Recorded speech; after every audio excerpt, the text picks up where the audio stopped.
नमस्कार दोस्तों, स्वागत है आपका हमारे channel target for IAS and MPPSC with के। आज है 14 दिसंबर 2021 और हम लोग डिस्कस करने वाले हैं आज का मध्य प्रदेश का करंट अफेयर। क्या कुछ इंपॉर्टेंट आज के इस करंट अफेयर में हम लोग डिस्कस करेंगे, एक बार आप लोगों को बता देना चाहूँगा। यहाँ पर आप ये बच्चे की तस्वीर देख रहे होंगे दोस्तों, इसने अंतर्राष्ट्रीय स्तर पर हमारे मध्य प्रदेश का नाम रोशन कर दिया है। इसका नाम है एडन और दोस्तों यह मध्य प्रदेश के एक जिले से संबंधित है और इसका सिलेक्शन हुआ है रोनाल्डो की दोस्तों जो फुटबॉल टीम है उसमें इसका सिलेक्शन हुआ है। तो काफ़ी कुछ इंपॉर्टेंट है, इससे संबंधित भी हम लोग यहाँ पर डिस्कस करेंगे। इसके साथ साथ आप लोग यहाँ पर देख रहे होंगे दोस्तों भारत का सबसे बड़ा गिटार। जी हाँ दोस्तों, भारत का सबसे बड़ा गिटार मध्य प्रदेश के किस शहर में बनाया गया है, किस कंपनी द्वारा इसे बनाया गया है। इसके साथ ही साथ हम लोग देखेंगे जो राजा भोज एयरपोर्ट है दोस्तों भोपाल का, उसका लोगो किस संस्था द्वारा बनाया गया है। और भी कुछ इंपॉर्टेंट करंट अफेयर आज के 14 दिसंबर 2021 के करंट अफेयर हम लोग डिस्कस करेंगे। तो अगर आप पहली बार इस चैनल को विजिट कर रहे हैं तो please subscribe my channel, hit bell icon, हमेशा न्यू अपडेट। और अगर आप इस लेक्चर की पीडीएफ को प्राप्त करना चाहते हैं तो मेरे टेलीग्राम चैनल की लिंक डिस्क्रिप्शन में है, वहां से आप पीडीएफ को प्राप्त कर सकते हैं। और साथ ही साथ दोस्तों टेलीग्राम चैनल पर आपको लगभग 2 वर्ष के मध्य प्रदेश के करंट अफेयर की फ्री ऑफ कॉस्ट पीडीएफ मिल जाएंगी। डे बाय डे के हिसाब से आप उनको वहां से एक्सेस कर सकते हैं, वह भी फ्री ऑफ कॉस्ट। तो चलिए शुरू करते हैं विदाउट वेस्टिंग योर टाइम। हमारा पहला क्वेश्चन है, पूर्व विधायक डॉक्टर श्रीमती रानी दुबे का निधन हुआ, यह किस जिले से संबंधित थी। आपका ऑप्शन नंबर 1 है भोपाल, जबलपुर, उज्जैन या फिर टीकमगढ़। इसका राइट आंसर क्या है? इसका राइट आंसर है ऑप्शन नंबर 2 दोस्तों, यह संबंधित थी जबलपुर से। मध्य प्रदेश की कल्चरल कैपिटल कहा जाता है जबलपुर को, कलचुरी वंश की राजधानी भी यहीं पर थी। और 1939 में दोस्तों यहां पर क्या हुआ था? यहां पर हुआ था दोस्तों कांग्रेस का 52वां अधिवेशन। याद रखिए, काफी कुछ इंपॉर्टेंट है। यहीं पर दोस्तों क्रांतिकारी दल की स्थापना 1907 में की गई थी। किसके द्वारा की गई थी? डॉक्टर हरि सिंह गौर द्वारा। और इन्हीं के द्वारा मध्य प्रदेश की प्रथम यूनिवर्सिटी की स्थापना 1946 में कहां पर की गई थी? सागर में की गई थी, जिसे हम लोग डॉक्टर हरि सिंह गौर यूनिवर्सिटी के नाम से वर्तमान में जानते हैं। और यह यूनिवर्सिटी मध्य प्रदेश की प्रथम यूनिवर्सिटी, साथ ही साथ मध्य प्रदेश का प्रथम केंद्रीय विश्वविद्यालय भी यही है। और 1907 में इन्हीं के द्वारा क्या किया गया था? जबलपुर में क्रांतिकारी दल का गठन किया गया था। इसके साथ ही साथ जबलपुर दोस्तों हमेशा से ही क्रांति का गढ़ रहा है, जैसा कि आपको मालूम होना चाहिए। तो आपको कुछ इंपॉर्टेंट फैक्ट बताना चाहूंगा रिगार्डिंग जबलपुर। सबसे पहला फैक्ट दोस्तों यह है, सविनय अवज्ञा आंदोलन भी यहीं पर हुआ था, तो यह भी काफी अधिक इंपॉर्टेंट है। सेठ गोविंद दास और यह इंपॉर्टेंट पार्ट थे जिन्होंने यहां पर इस आंदोलन को गति प्रदान की थी। इसके साथ ही साथ दोस्तों आप देखेंगे जो इसी के समय नमक आंदोलन भी यहीं पर हुआ था। और झंडा सत्याग्रह आप सभी को मालूम होना चाहिए, 8 मार्च। याद रखिए, काफी कुछ इंपॉर्टेंट यह डेट है। 1920 को दोस्तों यह झंडा सत्याग्रह यहां पर हुआ था। और पंडित सुंदरलाल को दोस्तों 6 माह का कारावास भी हुआ था झंडा फहराने के कारण। याद रखिए, यह काफी अधिक इंपॉर्टेंट है। चलिए आगे बढ़ते हैं, देखते हैं। लोक निर्माण मंत्री श्री भार्गव द्वारा पूर्व विधायक श्रीमती दुबे के निधन पर शोक व्यक्त किया गया।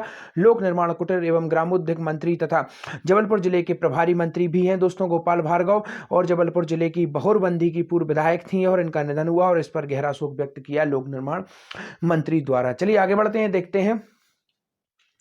श्री दांगी के निधन पर शोक व्यक्त किया गया, मुख्यमंत्री शिवराज सिंह चौहान ने शोक व्यक्त किया। यह कौन थे? काफी अधिक इंपॉर्टेंट है दोस्तों। तो आपका ऑप्शन नंबर 1 है, यह राजनेता थे, पुलिस ऑफिसर थे, जनसंपर्क अधिकारी थे या फिर समाज सेवी थे। इसका राइट आंसर क्या है? इसका राइट आंसर है ऑप्शन नंबर 3, जनसंपर्क विभाग के दोस्तों यह अधिकारी थे। और आकस्मिक गुनाह में इनकी दुर्घटना में मृत्यु हो गई, जिस पर माननीय मुख्यमंत्री शिवराज सिंह चौहान जी द्वारा शोक व्यक्त किया गया। और आपको मालूम होना चाहिए सीहोर जिले में दोस्तों वीर सपूत जितेंद्र जी थे जो कि शहीद हो गए हैं। जो आपको मालूम होना चाहिए सीडीएस बिपिन रावत जी शहीद हुए थे, उन्हीं के साथ वह भी थे उस हेलीकॉप्टर में और वह भी शहीद हो गए थे। और सम्मान निधि के रूप में 1 करोड़ रुपए की राशि उनको दी गई मध्य प्रदेश सरकार द्वारा। परिवार में उनकी जो पत्नी है, धर्म पत्नी, उनके लिए जॉब भी दी जाएगी गवर्नमेंट की तरफ से। और साथ ही साथ उस गांव का जो विद्यालय है उसका नाम उनके ऊपर रखा जाएगा, सड़क का नाम उनके ऊपर रखा जाएगा और गांव के विकास को गति प्रदान भी की जाएगी। तो यह कुछ इंपॉर्टेंट फैक्ट थे। इसके साथ ही साथ दोस्तों आपको बताना चाहूंगा, देखते हैं जनसंपर्क विभाग के जो दोस्तों प्रमुख मंत्री हैं वह कौन है? वह मुख्यमंत्री शिवराज सिंह चौहान जी स्वयं है। और दोस्तों नर्मदा विकास मंत्रालय भी इन्हीं के अंतर्गत आता है। और ऐसे मंत्रालय जो किसी अन्य मंत्री को आवंटित नहीं किए गए हैं वह भी इन्हीं के अंडर में आते हैं। चर्चा हुई है दोस्तों, यहां पर आपने देखा होगा ऑप्शन नंबर 2 पुलिस ऑफिसर। तो दोस्तों मध्य प्रदेश के 2 नगरों में पुलिस कमिश्नर प्रणाली लागू की गई है। कौन से भाई 2 महानगर हैं? 2 महानगर, प्रमुख महानगर कौन से हैं? एक तो हो गया भोपाल मध्य प्रदेश की राजधानी, और एक हो गया इंदौर। इंदौर। याद रखिए काफी कुछ इंपॉर्टेंट है। भोपाल के कितने थाने दोस्तों कमिश्नर प्रणाली के अंतर्गत आएंगे? 38 थाने दोस्तों इसके अंतर्गत आएंगे और इंदौर के 36 थाने इसके अंतर्गत आएंगे।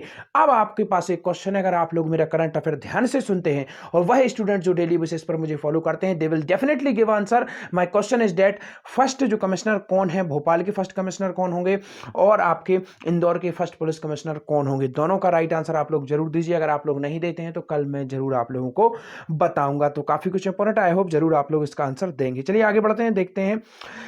श्री केपी दांगी के असमय निधन पर गहरा शोक व्यक्त किया गया। जनसंपर्क अधिकारी श्री दांगी के निधन पर शोक व्यक्त किया गया। जनसंपर्क मंत्रालय में हुई शोक सभा। चलिए आगे बढ़ते हैं, देखते हैं नेक्स्ट क्वेश्चन और सबसे अधिक इंपॉर्टेंट क्वेश्चन। भोपाल में राजा भोज एयरपोर्ट का लोगो किस संस्था द्वारा बनाया गया? काफी इंपॉर्टेंट है दोस्तों। भोपाल का अंतर्राष्ट्रीय यह एयरपोर्ट है और जिसे भोपाल में राजा भोज के नाम से जाना जाता है।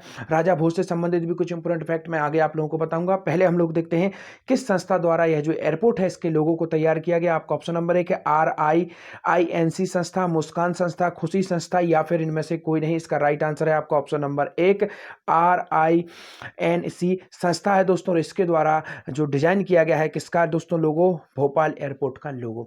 चलिए शुरुआत करते हैं। परमार वंश के यह राजा थे भोज। काफी कुछ इंपॉर्टेंट है इनसे संबंधित आपको बताना चाहूंगा। सबसे पहली बात आपको बताना चाहूंगा दोस्तों, इस वंश की स्थापना दोस्तों किसके द्वारा की गई थी? उदयादित्य द्वारा इसकी स्थापना की गई थी और उदयपुर में दोस्तों इनकी वंश की वंशावली मिलती है। उदयपुर कहां पर दोस्तों? राजस्थान में। और इसी के तरीके से क्वेश्चन भी पूछा गया था, चित्तौड़गढ़ का जो मंदिर है वह किसके द्वारा बनवाया गया था? तो राजा भोज द्वारा ही बनवाया गया था। त्रिभुवन मंदिर कहा गया था। तो वह भी इंपॉर्टेंट है, इसको भी आपको याद रखना है।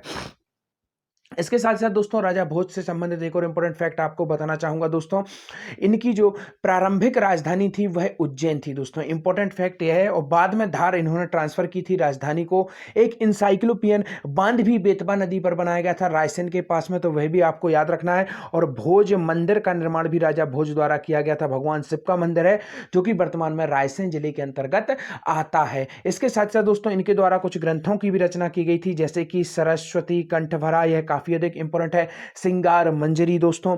इसके साथ ही साथ एक विधि ग्रंथ भी है इनका, उसकी रचना भी इनके द्वारा की गई थी। इसके साथ ही साथ दोस्तों शिल्प शास्त्र का एक ग्रंथ है दोस्तों, उसकी रचना भी राजा भोज द्वारा ही की गई थी। काफी विद्वान इन्हें माना जाता था, तो याद रखिए दोस्तों काफी इंपॉर्टेंट है। और इनके ऊपर आक्रमण किसके द्वारा किया गया था?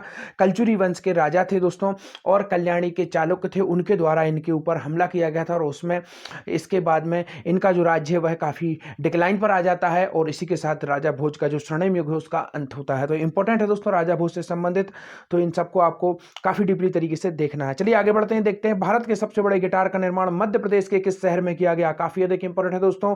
आपका ऑप्शन नंबर 1 है जबलपुर, भोपाल, इंदौर या फिर सागर। इसका राइट आंसर क्या होगा? इसका राइट आंसर है दोस्तों ऑप्शन नंबर 2 भोपाल में दोस्तों जब भारत के सबसे बड़े गिटार का निर्माण किया गया है, वह भी दोस्तों गार्बेज से, अर्थात जी हां कचड़े से पूरा का पूरा जो सबसे बड़ा गिटार है उसका निर्माण किया गया। और किस संस्था द्वारा इसका निर्माण किया गया यह भी आपको याद रखना है दोस्तों। तो यह किस संस्था द्वारा इसका निर्माण किया गया दोस्तों? तो यह वही संस्था है जिसके द्वारा लोगो बनाया गया है। किसका? राजा भोज एयरपोर्ट का लोगो बनाया गया है। RIINC संस्था द्वारा ही दोस्तों भारत का सबसे बड़े गिटार का निर्माण कहां पर किया गया है? आपके शहर भोपाल में किया गया है। दोस्तों भोपाल जिला कब बना था? 1972 में दोस्तों भोपाल को जिला बनाया गया था। मध्य प्रदेश में जिला पुनर्गठन का गठन हुआ था दोस्तों। कब बनाई गई थी? 2 समितियां बनाई गई थी और दोनों ही 1998 में बनाई गई थी। एक समिति सहदेव समिति थी जिसके अनुसार 6 जिले बनाए गए थे और एक समिति थी BR दुबे समिति, उसके द्वारा दोस्तों मध्य प्रदेश में 10 जिले बनाए गए थे। इसके बाद आपको याद होना चाहिए दोस्तों, काफी कुछ इंपॉर्टेंट है, यहां से आपको बताना चाहूंगा। 1972 में आपने देख लिया भोपाल बनाया गया था, इसके साथ साथ एक राजनांदगांव भी बनाया गया था। उसके बाद आपने देखा 10 और 6 जिले इस तरीके से बनाए गए थे। इसके बाद में हम लोग आगे बढ़ते हैं और देखते हैं 2003 में। याद रखिए दोस्तों 2003 से 3 को केवल आपको याद रखना है और मध्य प्रदेश में 3 जिले बनाए गए थे 2003 में, इसको भी आपको याद रखना है, काफी इंपॉर्टेंट है। इसके बाद आप देखेंगे दोस्तों 2008 में जब आप लोग जाएंगे तो यहां पर 2 जिले बनाए जाते हैं, सीधी से सिंगरौली को बना दिया जाता है दोस्तों और यहां पर आप देखेंगे झाबुआ से अलीराजपुर को बना दिया जाता है। तो यह भी काफी अधिक इंपॉर्टेंट हो जाता है। और इसके बाद 2008 से सीधा आप आएंगे 2013 में आगर मालवा बनाया जाता है जहां पर सुसनेर में मध्य प्रदेश की प्रथम गौ अभ्यारण्य है, तो यह भी याद रखिए। और 2018 में जब आप लोग आते हैं तो आप सभी को मालूम है मध्य प्रदेश का नवीनतम जिला निवाड़ी यहाँ पर बनाया जाता है। तो अब आप लोगों को बताना है वर्तमान में मध्य प्रदेश में कितने जिले हैं। सबसे इजी क्वेश्चन है, आई होप आप लोग जरूर इसका आंसर दे देंगे। चलिए आगे बढ़ते हैं, देखते हैं क्या है पूरी न्यूज। RIINC संस्था पिछले 10 वर्षों से पर्यावरण संरक्षण व कचरा प्रबंधन के क्षेत्र में कार्यरत है। दोस्तों यह संस्था पर्यावरण संरक्षण कचरा प्रबंधन के 3 आधार कौन कौन से रिसाइकल, रिड्यूस, रीयूज की दिशा में कार्य कर रही है। संस्था द्वारा अनुपयोगी वस्तुओं, स्क्रैप आदि कबाड़ से जुगाड़ कर विभिन्न प्रकार की वस्तुएं बनाने का हुनर आता है। न्यू मार्केट में कबाड़ से रेडियो डिजाइन इन्हीं के द्वारा किया गया है। नगर निगम भोपाल के राजा एयरपोर्ट का लोगो इन्हीं के द्वारा बनाया गया। और इसी तरह संस्था द्वारा दोस्तों बोट क्लब पर गिटार का डिजाइन बनाया गया है। वह भी अनुपयोगी सामग्री अर्थात गार्बेज के माध्यम से कबाड़ के द्वारा बनाया गया है, जो कि भारत का सबसे बड़ा गिटार है। 10 नंबर पर बने राग भोपाली की डिजाइन भी दोस्तों इन्हीं के द्वारा बनाई गई है। तो इस संस्था का नाम याद रख लीजिए, this is very very important. चलिए आगे बढ़ते हैं, देखते हैं क्या है नेक्स्ट न्यूज। जब मध्य प्रदेश में जन्मे एडन का सिलेक्शन हुआ रोनाल्डो की फुटबॉल टीम में, यह कहां से संबंधित है। तो आपका ऑप्शन नंबर 1 भोपाल, इंदौर, दमोह या फिर सागर। इसका राइट आंसर है दोस्तों दमोह। दोस्तों दमोह से यह संबंधित है और सारंगपुर दमोह का एक पुरातात्विक स्थल है, तो इसको भी आपको याद रखना है, काफी इंपॉर्टेंट यह है। और यहां से ताम्रपाषाणकालीन संस्कृति के काफी कुछ साक्ष्य मिले हैं, तो दमोह से यह संबंधित है। एडन, देखते हैं क्या है पूरी न्यूज। रोनाल्डो की प्रशिक्षण फुटबॉल टीम में एडन का सिलेक्शन हुआ। दमोह में जन्मे एडन का सिलेक्शन फुटबॉलर क्रिस्टियानो रोनाल्डो की प्रशिक्षण टीम में हुआ। एडन दमोह निवासी आधारशिला संस्थान के निदेशक डॉक्टर अजय लाल के नाती हैं। जन्म के बाद 5 साल तक वह दमोह में ही रहे। इसके बाद दोस्तों वह अपने माता पिता के साथ अमेरिका चले गए और 9 साल की उम्र में एडन ने फुटबॉल में काफी पारंगता हासिल कर ली थी। आगे देखते हैं आज का आपका क्वेश्चन, मध्य प्रदेश में कितने द्रोण स्कूल खोले जाएंगे। काफी देखिए इंपॉर्टेंट है, आई होप आप लोग जरूर आंसर देंगे। सेकंड और क्वेश्चन है आपका, मध्य प्रदेश के पहले द्रोण मेले का आयोजन कहां पर किया गया। और वह वही शहर है जहां पर मध्य प्रदेश का सबसे बड़ा व्यापार मेले का आयोजन भी किया जाता है। अब आप लोग समझ गए होंगे, यह वही शहर है इसका आंसर जहां पर दोस्तों मध्य प्रदेश का सबसे बड़ी समाधि तानसेन का मकबरा है। और यह वही शहर है जहां पर रानी लक्ष्मीबाई की समाधि है दोस्तों। और यह वही शहर है जो कि सिंधिया वंश की राजधानी है। तो दोस्तों आई होप आप लोग जरूर इसका आंसर दे देंगे। Thank you so much watching this video. बने रहिए हमारे साथ, target for IAS and MPSC with KK।